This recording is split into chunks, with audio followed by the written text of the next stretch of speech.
자, 오늘은 자, ohm의 법칙부터 얘기할 거예요. 지난 시간에 우리가 전류, 전압, 저항에 대해서 얘기했지. 전류는 I, 전압은 V, 저항은 R. 자, 그러면 처음으로 저항이 일정할 때, 자, 오늘 얘기할 게 뭐라고? ohm의 법칙이야.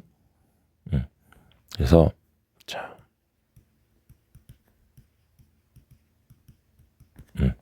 저항이 일정할 때, 저항이 일정하다. 그러면 전압이 어떨수록 클수록, 전압이 클수록 전류의 세기는 당연히 어떻게 된다? 커진다. 이걸 가지고 전류의 세기와 전압이 어떻더라? 비례하다라는 걸 알 수 있겠지. 비례. 반면에 전압이 일정할 때는 저항이 클수록 전류는 어떻게 된다? 약해진다. 즉 전류는 저항에 어떻더라? 반비례 하더라. 자, 근데 무슨 얘기냐? 전압이 점점점 커지면 전류는 어떻게 된다? 커지더라. 반면에 저항이 커지면 전류는 어떻게 되더라? 점점점 작아지더라. 그래서 전류 전압은 비례, 전류 저항은 반비례하더라. 자, 이거를 가지고 우리가 뭐를 ohm의 법칙, ohm이라고 하는 학자가 이제 만들어낸 법칙인데, 전류의 세기는 뭐에 저항에 반비례하고 전압에 비례하더라라는 거예요. 자, 그래서 전류 I는 뭐에 비례하고 V에 비례하고 또 I는 뭐에 반비례한다? R에 반비례한다. 요 두 개의 공식을 가지고 자, 이렇게 I는 R분의 V라는 공식을 먼저 만들어. 그리고 났더니 양변에다가 R을 곱해주면 V가 IR로 바뀌겠지. 또 이번에 양변을 I로 나눠주면, 전류로 나눠주면 R은 I분의 V가 나온다.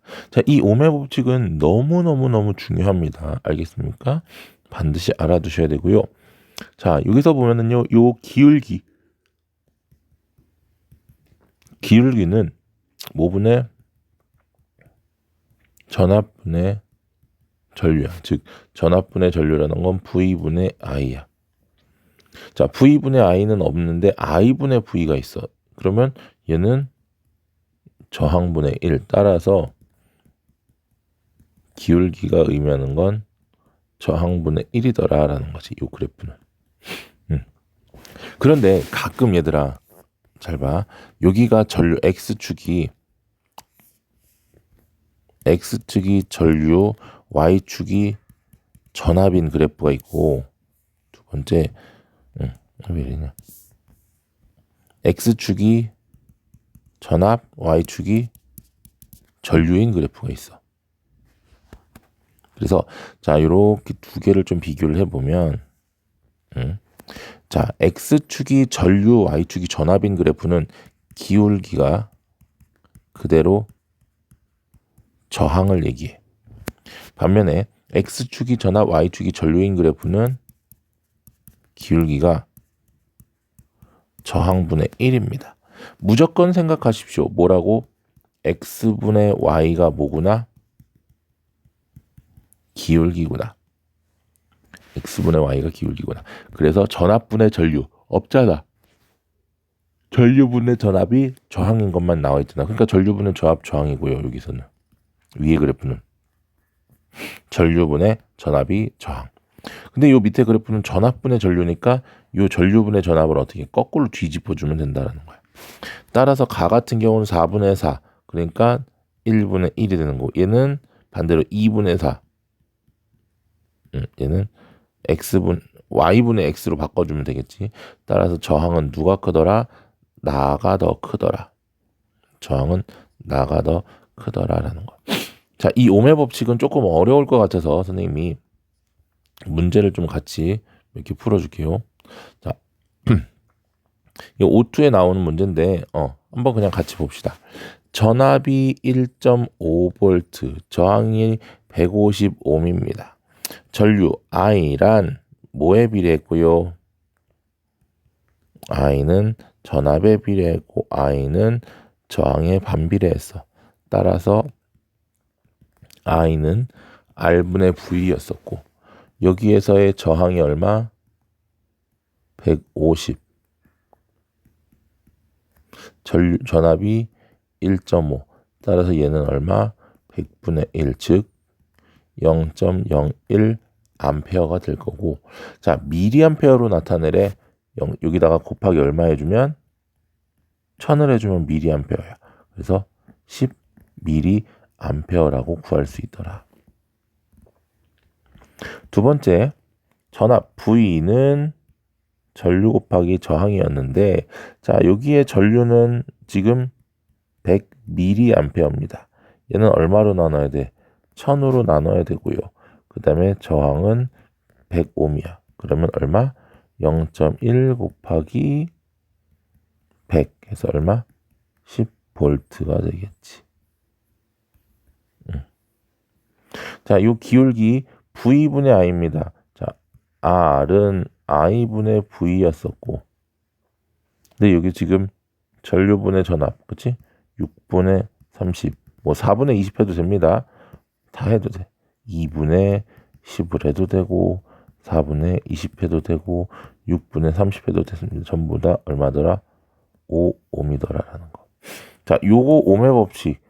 여러분들 거속시 외웠던 것처럼 V, I, R 이렇게 나눠서 외워보십시오.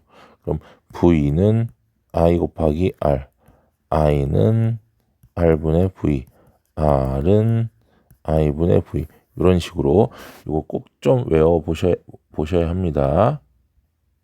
자, 그 다음 이제 넘어갈게요.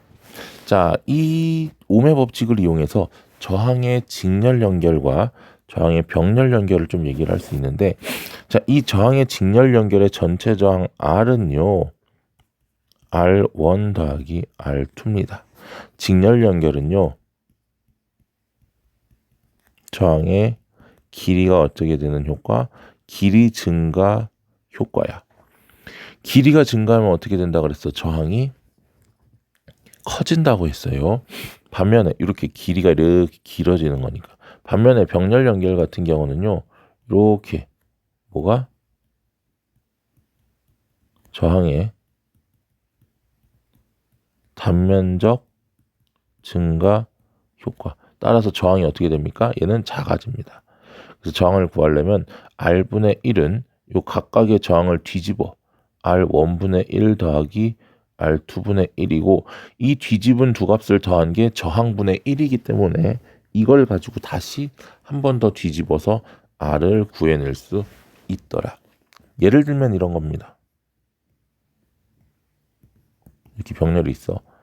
3옴, 6옴이 있어. 그럼 얘는 전체 R분의 1이 3분의 1 더하기 6분의 1인 거고, 요 두 개 더하면 얘는 6분의 2니까 6분의 3. 따라서 2분의 1이 되겠지? 그러면 전체 저항 R은 얼마가 된다? 2옴이 된다라는 거. 이거 반드시 알아두셔야 되고요.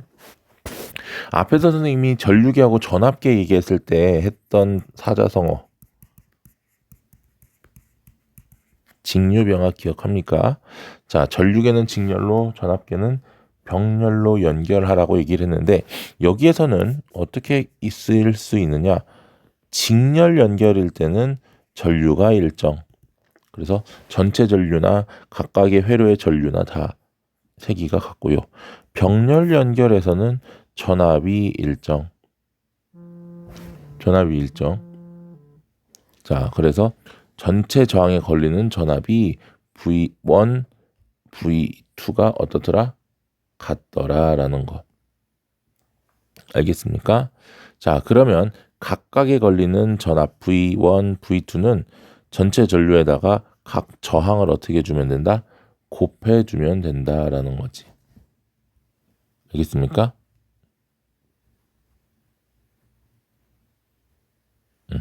자, 그래서 이때 V1 대 V2는 R1 대 R2와 같더라라는 거. 요거 조금 반드시 기억해 두십시오. 전압 B는 저항 B랑 같습니다. 반면에 여기는 저항의 크기에 반비례하기 때문에 전체 전류가 여기서 I1 대 I2는 R1분의 1 대 R2분의 1입니다. 저항의 병렬 연결에서는 전류비는 저항의 역수비와 같다라는 거 요거 반드시 좀 기억해 두셔야 되고요. 자, 직렬 같은 경우는 저항을 많이 연결할수록 전체 저항이 증가. 반면에 병렬은 많이 연결할수록 전체 저항이 감소. 그러니까 저항이 증가하니까 전류가 감소하고 저항이 감소하니까 전류가 증가한다. 그리고 또 하나의 특징은 직렬은 하나가 끊어지면 다 못 쓰는데 병렬은 하나가 끊어져도 다 쓸 수가 있더라. 그래서 각각 이런 직렬 연결과 병렬 연결이 있는데 요 멀티탭 요거 잘 기억하세요. 가정에서 쓰는 멀티탭은 뭐더라? 병렬 연결이더라.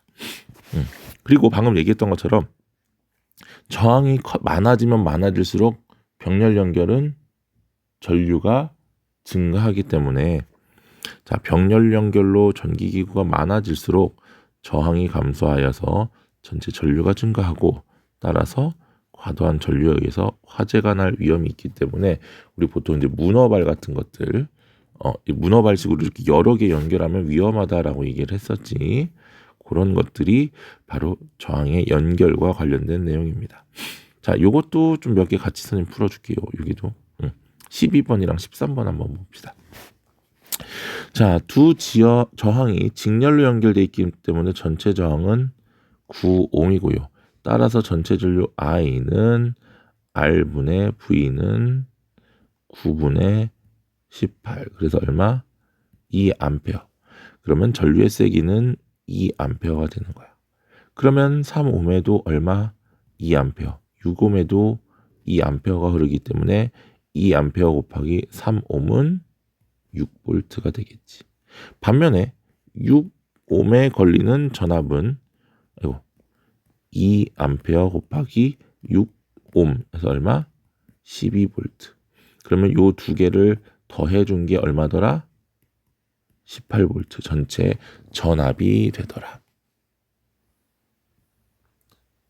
그다음 자, 여기서는 여기에 걸리는 전압도 6V, 여기도 6V였어. 그래서 병렬에 걸리는 전압은 6V로 갔더라. 물론 이거를 가끔 오해하는 친구들이 선생님 6V가 두 개로 나눠지니까 3V 들어가면 안 되나요? 안 됩니다. 무조건 똑같은 값으로 들어가야 되고요. 따라서 3옴에 흐르는 전류의 세기는 3옴을 6V로 6V를 3옴으로 나눠주면 2A가. 그러면 6옴에 흐르는 전류의 세기는 6V를 얼마? 6옴으로 나눠주니까 얼마? 1A. 그럼 전체 전류는 요거 두 개 더해준 얼마더라? 3A가 흐르더라라는 거. 알겠지요? 굉장히 중요한 내용이기 때문에 잘 봐두셔야 됩니다. 자, 이제 전류의 자기작용으로 넘어갈게요. 자, 자기작용. 자, 자기장이라는 게 뭡니까? 자기력이 작용하는 공간을 우리가 자기장이라고 불렀어. 자기력이 작용하는 공간. 그래서 나침반의 N극이 가리키는 방향이 자기장의 방향이었고 자석의 경우는 양극에서 가장 셌어요.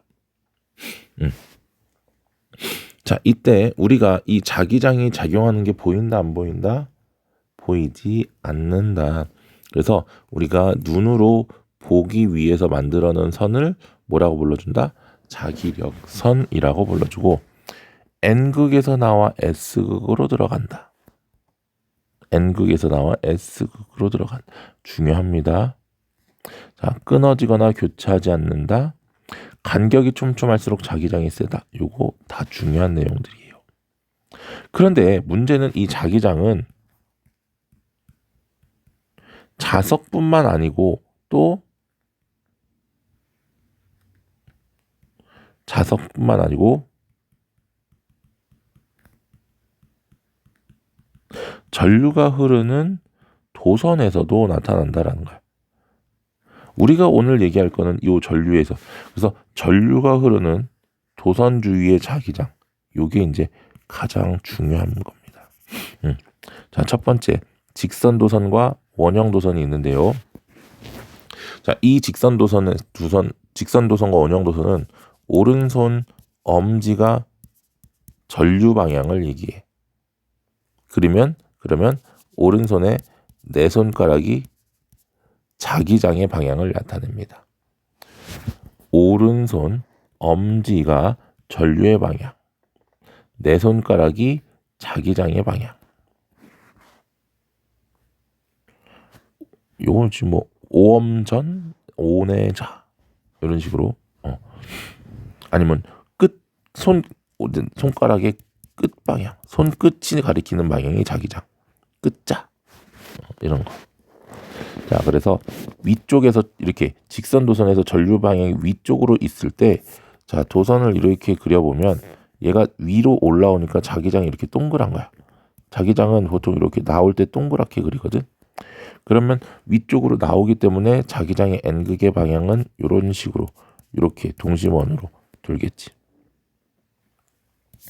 반면에 아래로 내려가는 경우에는 어떻게 될까? 아래로 내려가는 경우는 보통 우리가 X 표시를 하고요. 얘는요, 이렇게 오른손 엄지손가락을 아래쪽으로 집어넣으면 손가락이 가리키는 방향은 시계 방향이야. 그래서 선생님은 요거를 조금 쉽게, 예전에 선생님 얘기 이렇게 나오는 방향, 들어가는 방향, 요거는 젖꼭지로, 요거는 배꼽으로 외우라 그랬지? 요거 안 외워도 돼. 그냥 배꼽 요거 하나만 외워도 돼.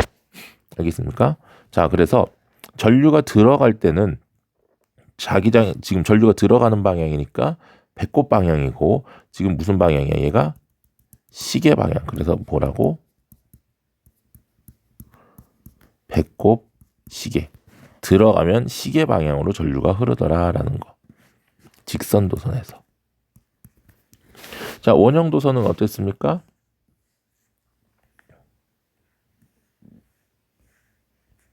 두 개가 이렇게 있지.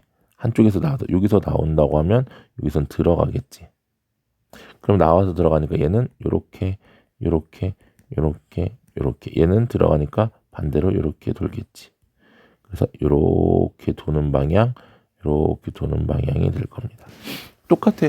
원형 도선은 그냥 직선 도선 두 개라고 보면 됩니다. 그래서 얘들은 중심에서는 직선 모양으로, 도선에 가까울수록 동심 원 모양으로 자기장이 생긴다. 여기서는 직선 모양으로 내려오거나. 그래서 또 마찬가지야.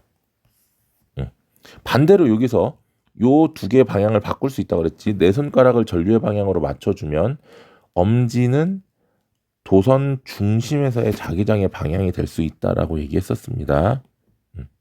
맞죠? 자, 그 다음 이제 코일이었어. 자, 이 코일이 가장 좀 어려워하는데, 자, 내 손가락을 전류의 방향으로 그냥 감아주면 됩니다. 오른손, 물론. 왜 이러냐, 자꾸.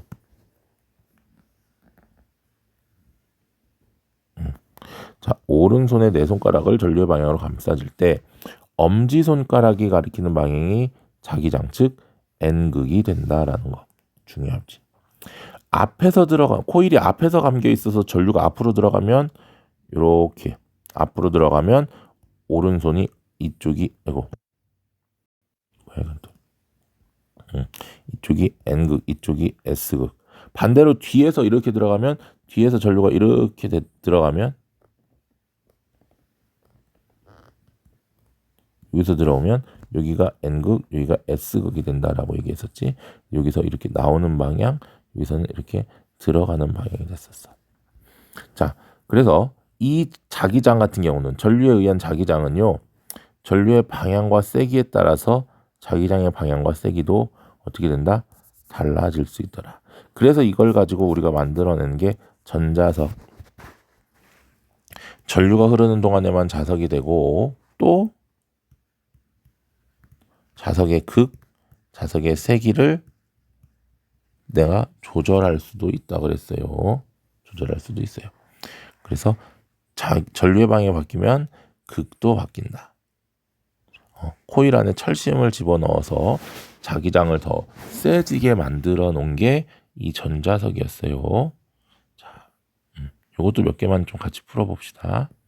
3번, 4번만 풀어볼게. 자, 전류가 위로 올라가고 있으니까 얘는 나오는 방향이야. 그치? 위에서 봤을 때 시계 반대 방향 따라서 요렇게 가리킬 거야. 그러니까 A는 디귿, B는 니은, C는 기억이 될 거고. 얘 같은 경우는 여기서 이렇게 나오고 여기로 이렇게 들어가는 방향이니까 D에서는 아래로 왜? 요렇게 요렇게 돌 거고 얘는 요렇게 돌겠지. 그러니까 D에서는 아래쪽 방향을 가리키니까 D에서도 디귿이더라.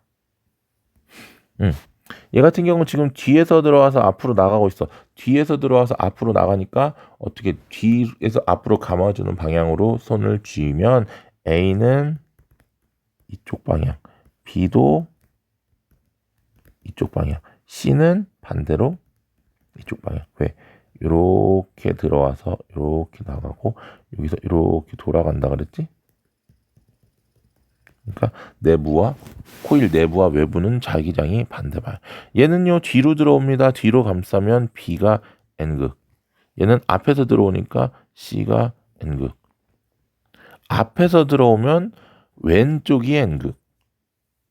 뒤에서 들어오면 오른쪽이 N극이더라라는 거.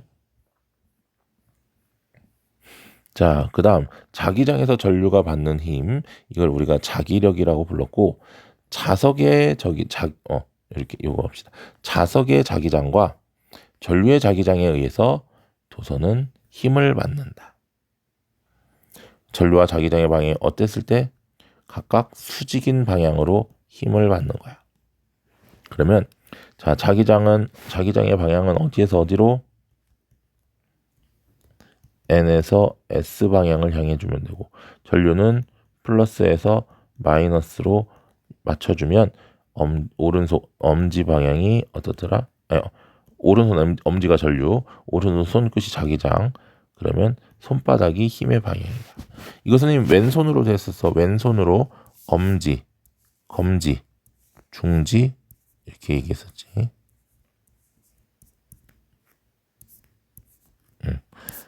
이렇게. 그래서 여기가 힘, 엄지가 왼손 엄지가, 그리고 자기장, 검지는 전류. 그래서 선생님은 F, B, I 이렇게 얘기를 했었지. 자, 이때 전류의 방향 또는 자기장의 방향이 반대가 되면 전류가 받는 힘의 방향이 어떻게 된다? 반대가 된다. 그런데 둘 다 반대면 힘은 그대로. 전류나 자기장 둘 중에 하나만 바뀌면 힘의 방향은 바뀌지만 둘 다 바뀌면 힘은 그대로고요. 자, 요것도 중요합니다. 수직일 때 힘이 가장 세고 날아나면 힘은 0입니다. 요거. 자, 그래서 전류의 세기가 셀수록 자기장의 세기가 셀수록 힘도 크고요. 수직일 때 가장 크고 평행일 때는 힘을 받지 않는다. 이걸 이용한 게 바로 뭐더라? 전동기가 가장 중요했지.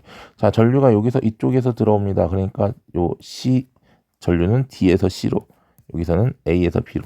그럼 자기장 맞춰주고 전류 맞춰주면 CD는 아래쪽으로, AB는 위쪽으로. 그러니까 얘들이 어떻게 돌아?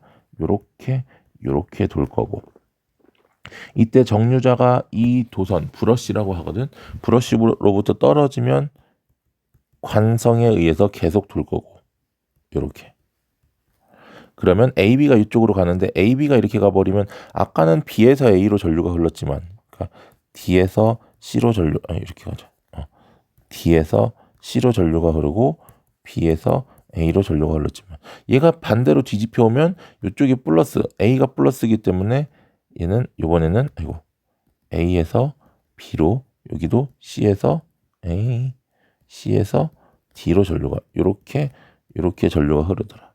그러니까 계속 얘는 AB는 아래쪽, CD는 다시 위쪽. 그래서 얘도 마찬가지로 여기서도 어떻게 돼? 아래쪽으로 힘을 받고 위쪽으로 힘을 받아서 얘도 똑같이 이렇게 돌더라. 그래서 한쪽 방향으로 계속 돌 수 있다라고 얘기했지. 요 정류자하고 브러쉬, 정류자 N, 요 옆에 있는 거 요거를 브러쉬라고 불러줘. 요 두 녀석에 의해서 전류의 방향이 계속 바뀌어지게끔. 따라서 코일이 어떻더라? 같은 방향으로 회전한다.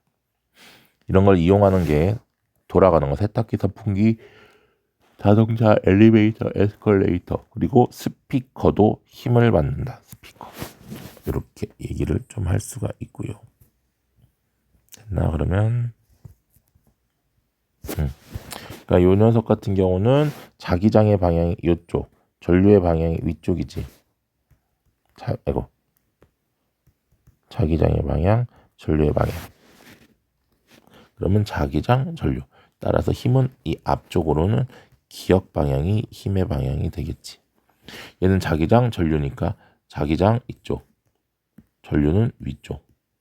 그러니까 힘은 어디로 받아? 전류가 앞쪽이구나. 자기장이 위쪽, 전류가 이쪽. 자기장, 전류. 왜 이래. 아니. 미안. 이쪽으로